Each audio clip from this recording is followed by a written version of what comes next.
good, everybody? It should be fam Daniel Anthony Park, aka I.AM.D.ANTHONY, and this is another episode of To a Degree, where music connects us all. So, first of all, I do want to thank you for continuing to watch. I hope that these little tidbits and stories that I'm telling are entertaining, to say the least, in some way, shape, or form. But I kind of want to go ahead and get into the connections. The to a degree connections, because like I said, to a degree is basically the whole 6 degrees of separation. And I kind of want to start with karaoke. So before I graduated high school, my parents thought it would be fun to start going to karaoke spots. We went to different ones, El Torito. This is down in Los Angeles County, the Valley area, and so we would go to like different spots. But my parents enjoyed it. They enjoyed going out. They enjoyed having a good time, and I guess maybe they didn't really want to leave me at home, and they asked me if I wanted to go. So I'm like, why not? It's a public place. You know what I mean? It's not just for adults. Why not? So we went out, and of course, my dad was encouraging me to sing. And I just remember, picking some songs every once in a while. You know what I mean? My dad would sing his typical ones. I would sing, Michael Jackson or Prince. You know what I'm saying? And then I don't remember which one of us three got the idea to start like singing together. But the idea was brought up. Hey, let's do some songs, together. Why not? And the artist that we picked was the first one was Boyz II Men. Now, this connection is more indirect than directly connected to someone and someone, because Boyz II Men was they're still such a great group. I mean, you know what I'm saying? Like just their song when they first came out, that Motown Philly hit, and it was amazing, you know what I mean? Because that was their connection to New Edition, which New Edition was and still is, I would say, the greatest R&B group ever. Because you not only had those 6 members, but they each had their own solo projects. You know what I'm saying? So they all branched off into their own thing. You had BBD, you had everyone. You know what I'm saying? So, and there's a story behind that one too. So anyway, Boyz II Men was just such a great example at the time. You know what I mean? I mean, their harmonies were, oh my gosh, their harmonies were great.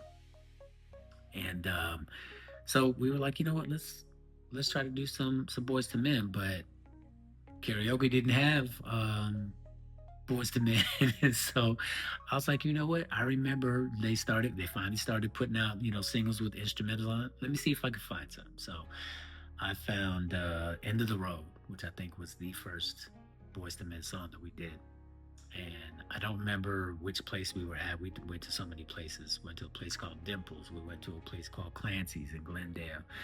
Went to so many places. So I don't remember where we started this, but but we would practice. We would rehearse, steady. Like, okay, we knew we were going out on Friday, possibly Saturday, possibly both days, just to go to different spots.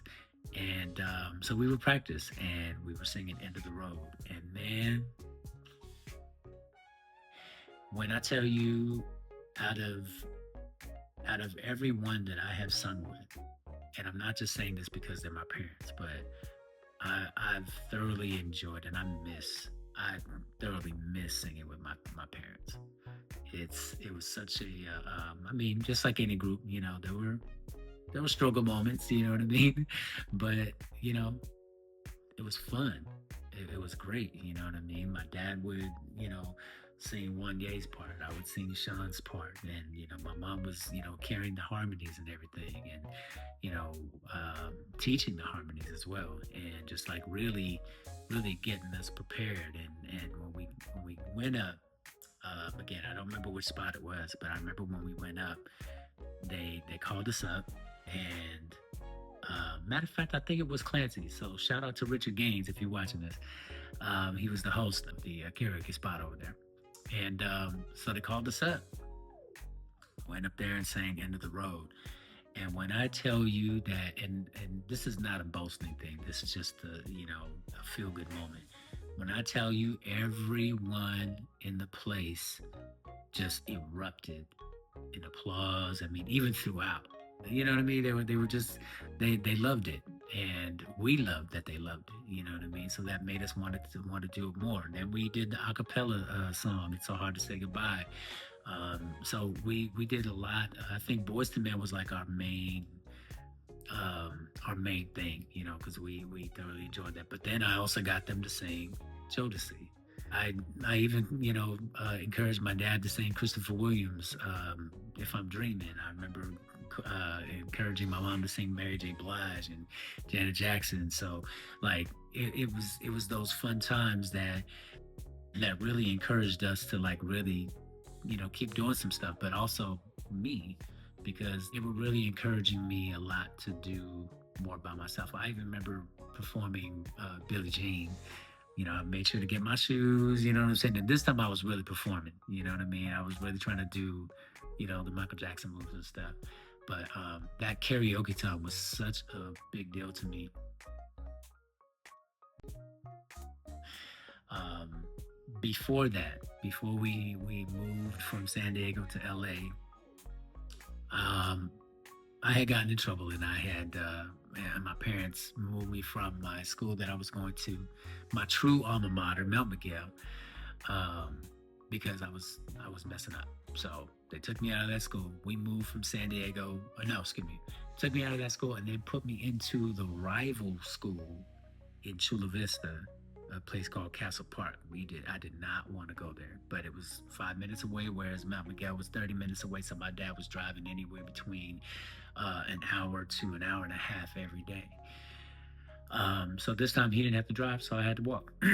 So while I was there, the um, the school, no, the radio station, I think it was Q106 out there. They had this competition for schools. If you could promo Boys to Men, I think when I told the story before, I may have accidentally said BBD, but it was Boys to Men. And I told my parents about it, and they were like, "Oh, okay." That was it. They didn't say nothing against or for it. And then we won, the school won, and I was excited. I'm like, yeah. I went home and told my parents the same thing.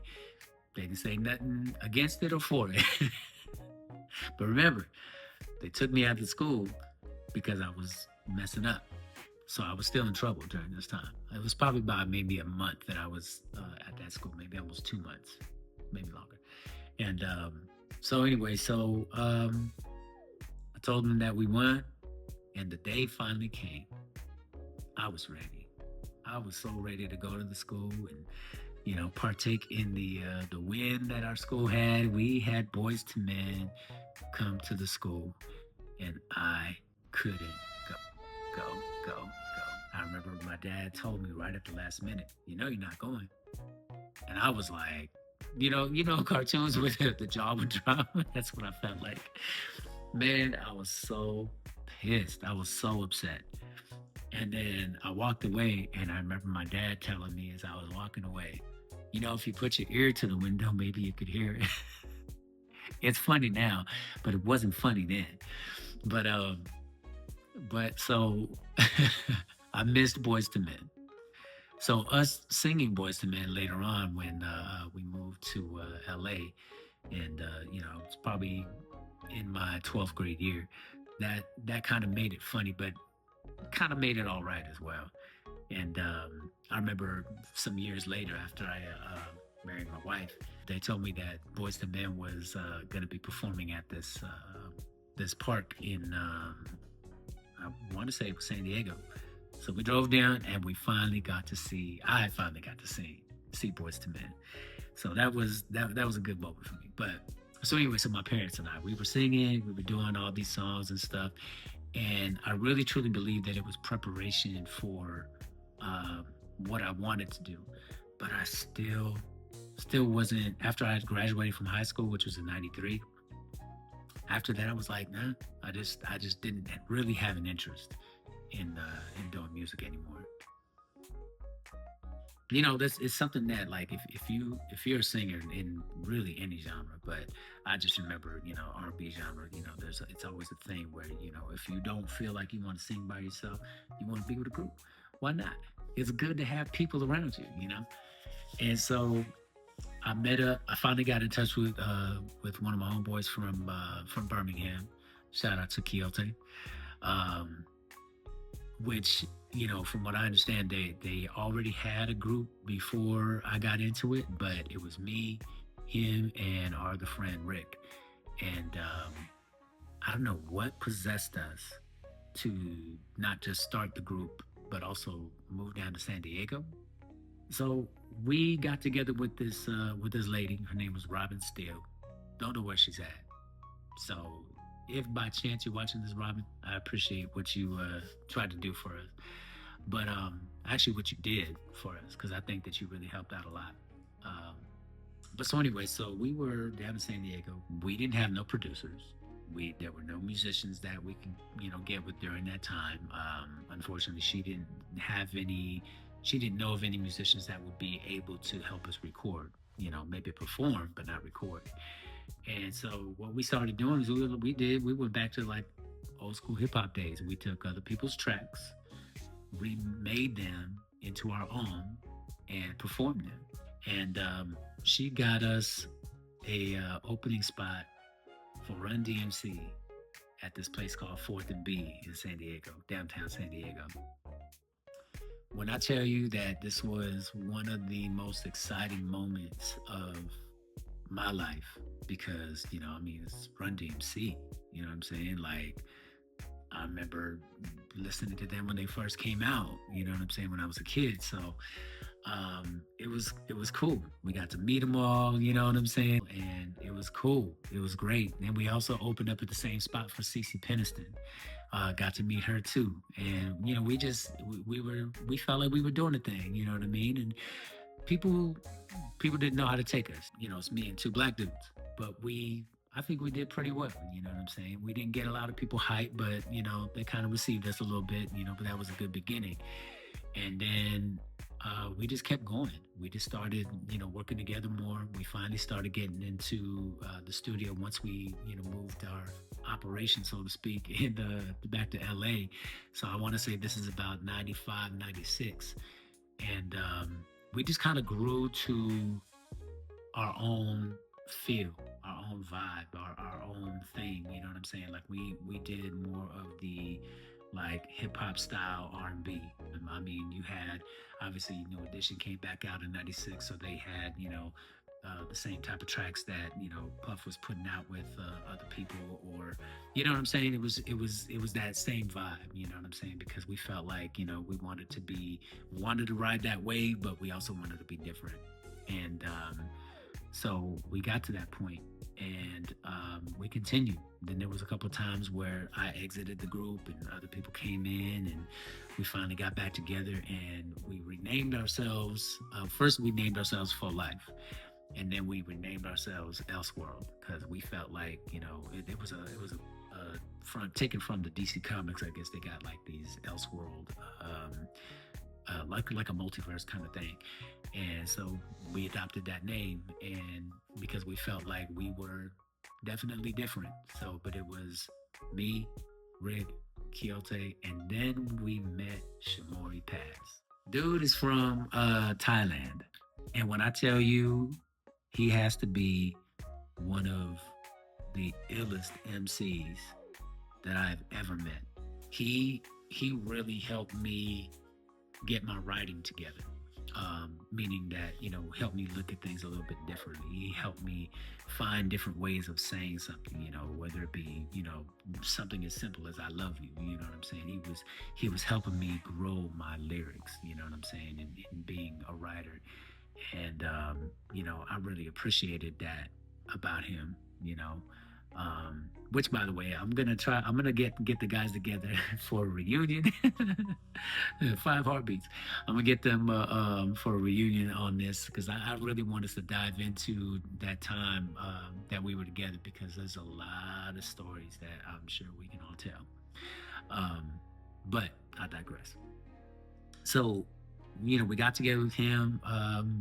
We renamed ourselves Elseworld, and we started performing. We started going out. And if I'm not mistaken, and I'll verify this information, but if I'm not mistaken, Quixote was one of the ones or he was the main one that got us the shows that we got. And I think one of our first, like, biggest ones that we did was when we finally got back together, was we opened up for Next in Oxnard, California. Um, I remember one time I was out of the booth for a moment. They opened up for Troop. You know what I'm saying? So like we did a lot of stuff. I mean, we were connected to like different people, um, different artists and stuff just by doing that, just by going out there. Um, but I gotta say, Key was definitely instrumental in making sure that we got. And I could be wrong, and I hope that they cleared this up for me if I am wrong. But um, they really he really worked to try to get us some shows, to get us noticed and whatnot. And then I remember we had an inadvertent, and I'm not even so sure believable, um, connection to John B. So we met up with this dude, and I'm not gonna say his name. And he claimed to have been not just connected to, but friends with John B because he used to work at Yabium. Yabium was the label that John B was under at the time.